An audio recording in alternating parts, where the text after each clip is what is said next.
Hello बच्चों, good morning. आज हम चैप्टर 2 करेंगे क्लास 9 का। चैप्टर 1 ख़त्म हो गया है, आपने भी ख़त्म कर लिया होगा। अगर कोई डाउट है तो आप कमेंट कीजिए, मैं फिर से बताऊंगी। आज चैप्टर 2 का इंट्रोडक्शन करेंगे, ठीक है।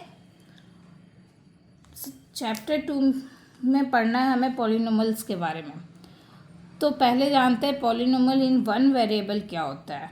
पॉलिनोमियल इज वन वेरिएबल जो होता है उसमें एक ही वेरिएबल होता है। वेरिएबल मतलब तो आपको पता है अल्फ़ाबेट्स एक ही होते हैं। जैसे यहाँ मैंने एग्जांपल दिया है 2x² - 3x। यहाँ आप देख सकते हैं कि x दोनों में x एक ही वेरिएबल है। यहाँ 3y - 1 तो y एक ही वेरिएबल है। y चाहे कितने बार भी आ सकता है। y को यहाँ पे जैसे x यहाँ 2 बार आया है, यहाँ एक तो टोटल 3x है यहाँ पे इस अलजेब्रिक एक्सप्रेशन में। यहाँ एक ही y है बट एक ही वेरिएबल है। ऐसा नहीं है कि यहाँ x है तो यहाँ y है।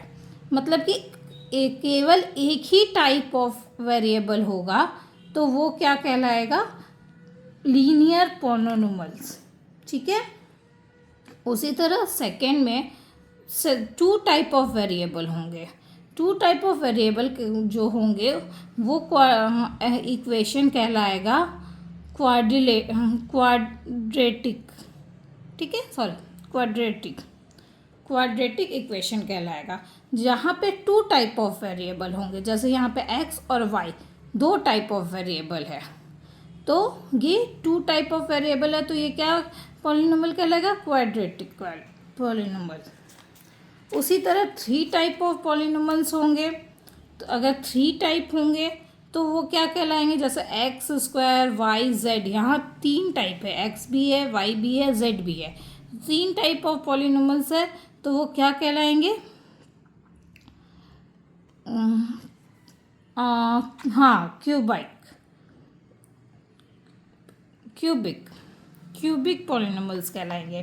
Polynomial in this 3 variable containing 3 type of variable. जहाँ 3 टाइप ऑफ वेरिएबल होंगे वो क्या कहलाएंगे, क्यूबिक पॉलिनोमियल्स कहलाएंगे।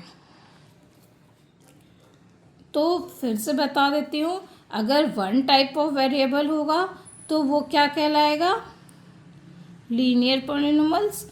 2 टाइप ऑफ वेरिएबल होंगे तो वो क्या कहलाएंगे, क्वाड्रेटिक पॉलिनोमियल्स। और 3 टाइप ऑफ वेरिएबल होंगे तो वो कहलाएंगे क्यूबिक पॉलिनोमियल्स, ठीक है। आप इसका फ़ोटो ले लीजिए, स्क्रीनशॉट ले लीजिए, ताकि आपको और एक बार पढ़ ले तो और इजी से समझ में आ जाए।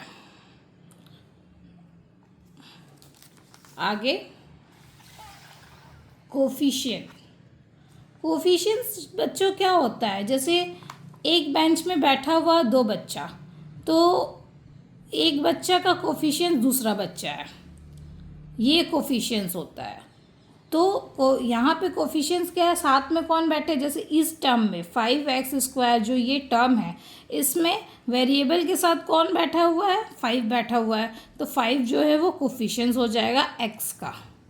उसी तरह इस टर्म में x का कोफिशिएंट्स क्या हो जाएगा, 2 जो है वो कोफिशिएंट्स हो जाएगा x का। तो हमें ज़्यादातर वेरिएबल गिवन होते हैं और हमें ये बताना होता है कि ये कोफिशिएंट्स इसका बताओ। तो ज़्यादातर न्यूमेरिकल जो होते हैं वो कोफिशिएंट्स होते हैं, कभी कभी वेरिएबल भी कोफिशिएंट्स होते हैं। अगर मान लो यहाँ पे